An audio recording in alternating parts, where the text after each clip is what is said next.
El Señor esté con vosotros. Lectura del Santo Evangelio según San Mateo. En aquel tiempo dijo Jesús a sus discípulos: No todo el que me dice Señor, Señor, entrará en el reino de los cielos, sino el que hace la voluntad de mi Padre que está en los cielos. Aquel día muchos dirán: Señor, Señor, ¿no hemos profetizado en tu nombre y en tu nombre hemos echado demonios y no hemos hecho en tu nombre muchos milagros? Entonces yo les declararé: Nunca os he conocido, alejaos de mí los que obráis la iniquidad. El que escucha estas palabras mías y las pone en práctica se parece a aquel hombre prudente que edificó su casa sobre roca. Cayó la lluvia, se desbordaron los ríos, soplaron los vientos y descargaron contra la casa, pero no se hundió, porque estaba cimentada sobre roca. El que escucha estas palabras mías y no las pone en práctica, se parece a aquel hombre necio que edificó su casa sobre arena. Cayó la lluvia, se desbordaron los ríos, soplaron los vientos y rompieron contra la casa y se derrumbó, y su ruina fue grande. Al terminar Jesús este discurso, la gente estaba admirada de su enseñanza, porque les enseñaba con autoridad y no como sus escribas. Palabra del Señor. Gloria a ti, Señor Jesús. Bueno, buenos días fresquitos para todos. Bueno, vamos a hacer una reflexión en torno a esta palabra que nos ofrece la liturgia de la Iglesia y continuamos nuestra lectura del libro del Génesis con el desarrollo de los acontecimientos que tienen lugar dentro del origen de la historia del pueblo de Israel, la época patriarcal y específicamente la historia de Abraham. ¿De acuerdo? Hemos venido meditando durante todos estos días, ¿no?, acerca de lo que es la fe. ¿De acuerdo? Ayer, el lunes meditábamos acerca de la obediencia de fe. Ayer, ¿qué era lo que meditábamos acerca de la fe?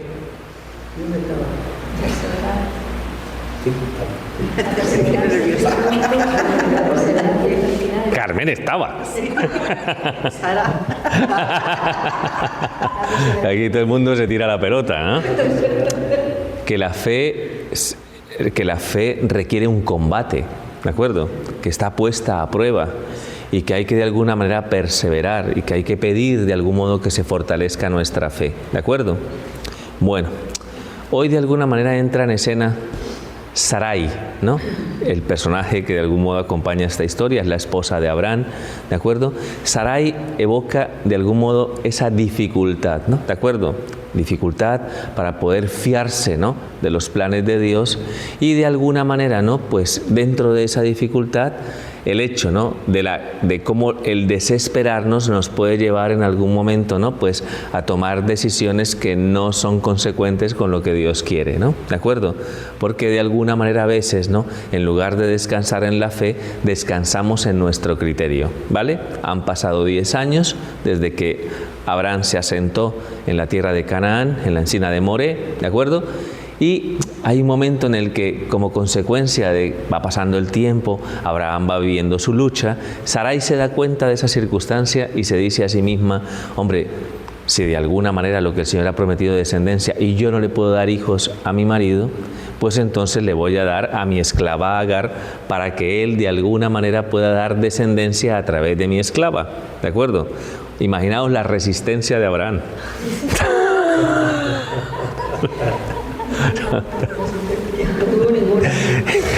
Bueno, menudo morro, ¿de acuerdo? Pero en el fondo, si os dais cuenta, la actitud de Sarai, ¿no?, es una actitud de ir por delante de Dios. No sé si me entendéis. Dios de algún modo ha manifestado unos planes y de alguna manera, ¿no?, como que Sarai, al desesperarse por ver que pasa el tiempo, al no tener esa capacidad de saber esperar y confiar en Dios, propone algo que es más consecuente con su lógica, ¿de acuerdo?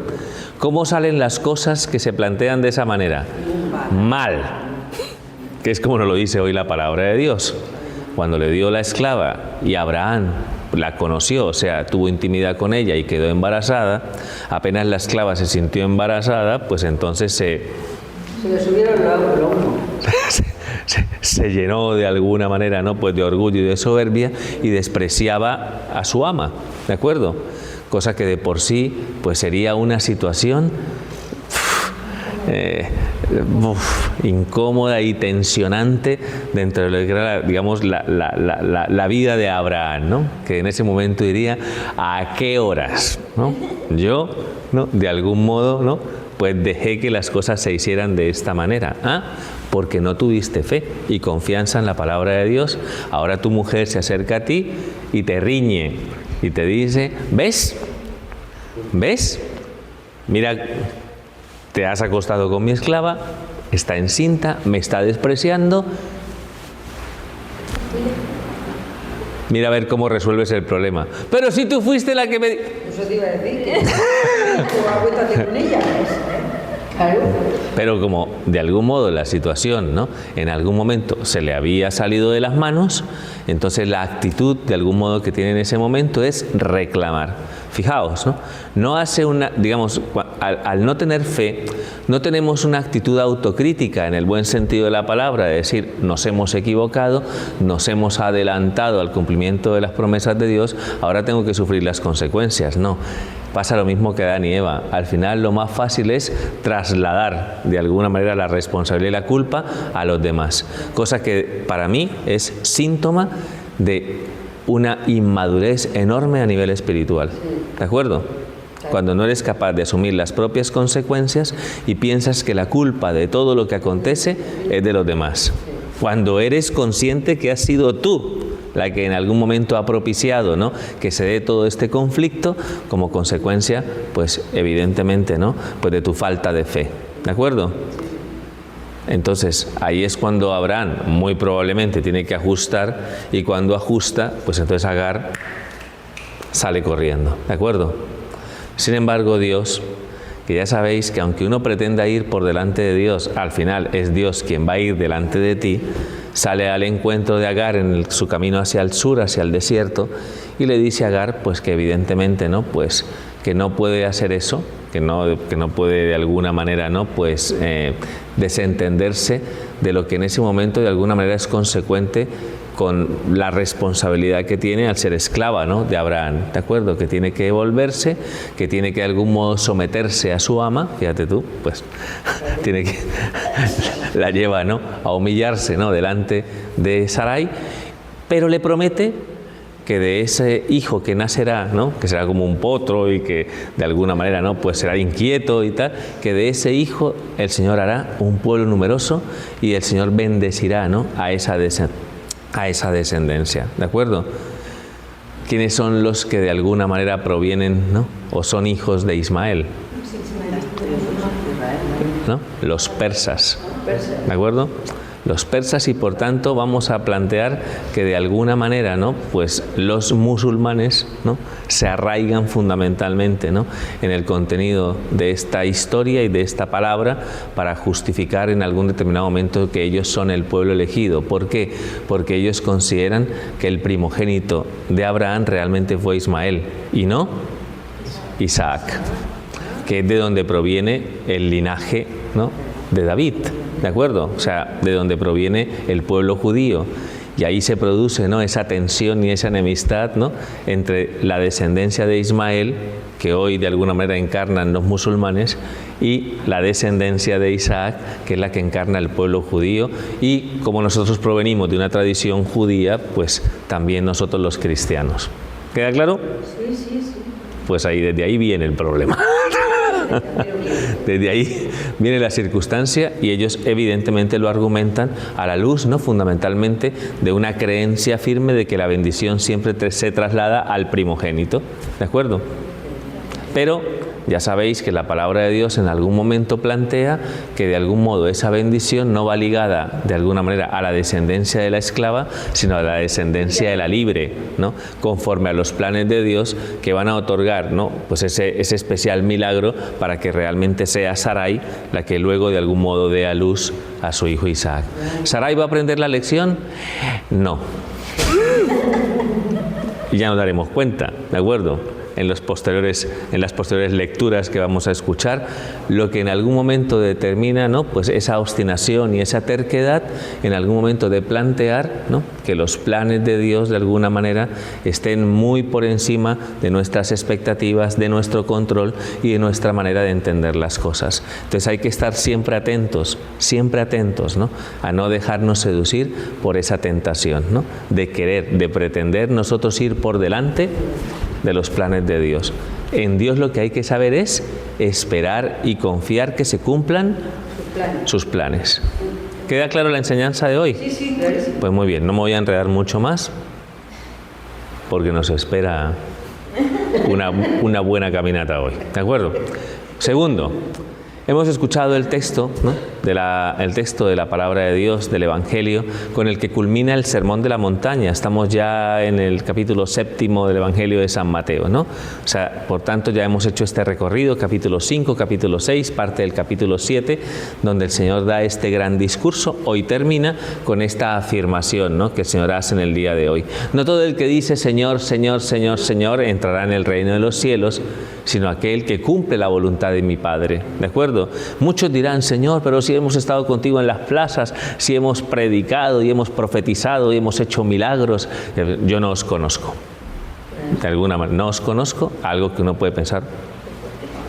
Qué fuerte, ¿no?, que en algún determinado momento el Señor, claro, hemos hablado de la confianza plena en los planes de Dios, lo que acompaña a la fe, lo que hace que en algún determinado momento nos cuestionemos y de alguna manera nos preguntemos si realmente, ¿no?, pues somos conscientes, ¿no?, de llevar a cabo el cumplimiento de la voluntad de Dios, porque no nos sirve de alguna manera vivir, ¿no?, como una experiencia de piedad y de fe donde de alguna manera estemos desconectados de su voluntad, ¿no? Y alguien puede decir, pero Señor, si yo fui a misa, y a la luz, que siempre las misas eran largas, ¿no me explico?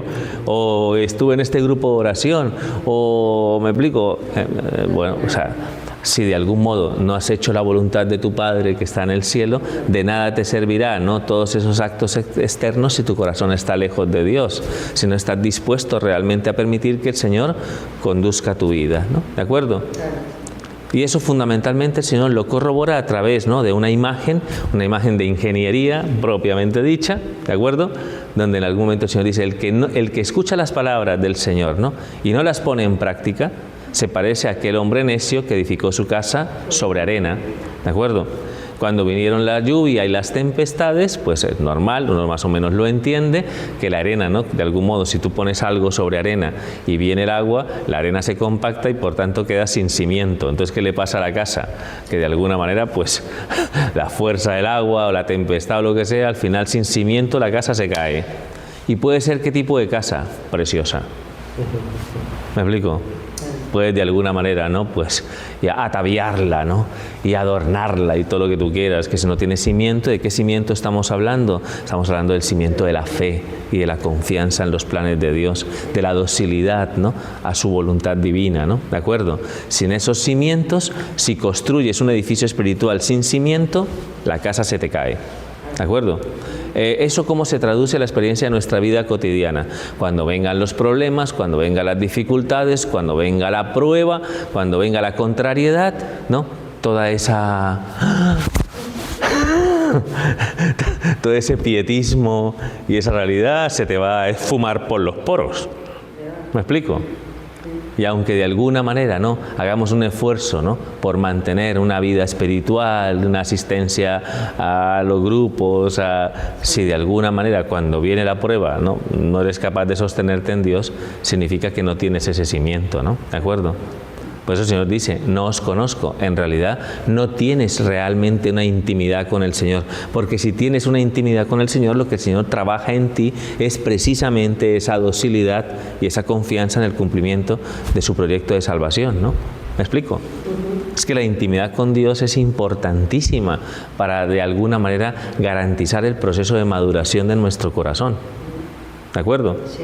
Si yo pretendo de alguna manera, ¿no?, digamos, mostrarme ante los demás como un buen cristiano sin serlo, pues al final la falta de intimidad con Dios es la que te va a llevar de alguna manera a ser una persona, pues, de fachada, No sé si me entendéis, ¿no? Y aquí lo que se pretende es que seas una persona firmemente anclada en Dios, ¿no? ¿De acuerdo? Y para eso, de alguna manera, hay que conocer al Señor y para eso hay que tener intimidad con Él. Pero el que tiene intimidad con Él sabe perfectamente que el amor lo arrastra, ¿no? A de alguna manera reproducir la vida de Cristo en tu propia vida. Y eso significa que las virtudes se desarrollan, ¿me explico? Y la principal virtud es la humildad. No sé si me entendéis. Sí, sí. Entonces, por esa razón es importante verificar esos cimientos. Y el que escucha la palabra y la pone en práctica, pues se parece a aquel hombre prudente que edificó su casa sobre roca firme, ¿no? O sea, sobre cimiento sólido. Si ese cimiento es sólido, pueden venir los problemas, las dificultades, las luchas, las contrariedades, todo lo que de algún modo golpea nuestra vida, porque tenemos que ser conscientes que es así. En mayor o menor grado, siempre se van a presentar pruebas en nuestra vida. ¿De acuerdo? Entonces, si estamos firmemente anclados en Cristo, ¿qué pasará? ¿Cómo se mantiene esa casa? Pues, Firme. Y esa firmeza es la que hoy de alguna manera el Señor nos invita a desarrollar en nuestra vida, con una fe solícita, ¿de acuerdo? Con una fe activa, dispuesta, ¿no? Capaz de saber escuchar, de dejarse interpelar y sobre todo de dejarse purificar interiormente, ¿de acuerdo? Pues ya está. Padre, quería hacer una pregunta. ¿Ah? Quería hacer una pregunta. ¿Sabe que nos vamos a lo del campeonato del Tío Avenida? Mi Rosa me estuvo buscando misa. Digo, yo entro a la misa. Dice, pero es que son evangélicas. No. Hay iglesias... Yo he dicho, yo no voy a ninguna evangélica, que no creen en la Virgen. No. Hay iglesias católicas en Benidorm. Hay misa en Benidorm, Sí, en la iglesia parroquial de Benidorm. ¿De acuerdo? Está buscando y dice, bueno, si tienes No, que ver. pero que yo te lo digo. Vale, ¿De acuerdo? en la iglesia parroquial de Benidorm. En la iglesia parroquial de Benidorm hay misa. No recuerdo ahorita el nombre, te voy a mandar la ubicación. Pues yo he celebrado misa ahí. Así por eso te digo que en Benidorm hay iglesia católica apostólica romana. ¿De acuerdo? Es que cuando me dijo Ya, ya. No. evangélica no. Ya, bueno, ¿de acuerdo? Ya está. Muy bien, fenomenal. Bueno, ¿qué iba a decir yo? Bueno, hoy celebramos a San Pelayo, ¿no? Este jovencillo, ¿no?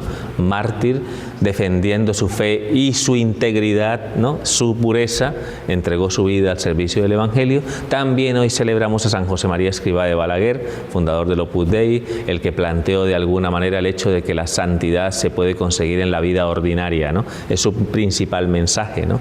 Que de alguna manera, ¿no? Pues estos santos, ¿no? Que de alguna manera, ¿no? Pues son los dos españoles, evidentemente, ¿no? Porque San Pelayo es del norte, ¿no? Sí. Sí, es asturiano, ¿no?